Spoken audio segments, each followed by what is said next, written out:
በኢትዮጵያ ፖለቲካ ውስጥ ቀጣይ የሚኖረው ሚና ምንድነው? ቀልጣፋ ሚና ይኖረኛል።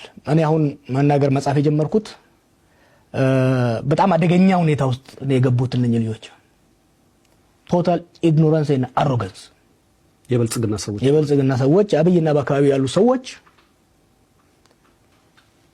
ቶታል ኢግኖራንስ እና አሮጋንስ ይህ ነው የማይባል ጥጋብ ውስጥ ገብተዋል። ጥጋብ ደግሞ ጆሮአቸውንም አይምሮአቸውንም ዳፍኖታል።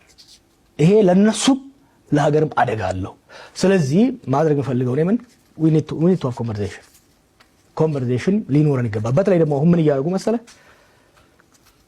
እኛንና የትግራይን ሲመቱ የአማራን ፖለቲካ ካምፓኒ ተጠቀሙት። አሁን ደግሞ ከአማራ ጋር ሲጋጩ ኦሮሞስ ተወሽቀው በኦሮሞ ፍለፊት እየያዙ በኦሮሞነት ስም አማራን ለመምታት ይፈልጋሉ። ይሄ ኢትዮጵያን ለከፍተኛ አደጋ ነው የሚያደርሳት። የኦሮሞ ህዝብን አይፈልግም። የኦሮሞ ህዝብ ትላንትና ከአማራ ውስጥ በወጡ ገዢ መደቦች ሲጨቆን ታግሏል። ከትግራይ በወጡ ታግሏል። የታገለው ግን አንድ አምባገነን ስልጣን ላይ ወጥቶ በሱ ስም ትግራይ እንዲመጣ አማራ እንዲመጣ አይደለም። እኛ ከአማራ ጋር ከትግራይ ጋር ከሶማሌ ጋር ያሉን የፖለቲካ ልዩነቶች አሉ። እነኛ ልዩነቶች በክርክር በድርድር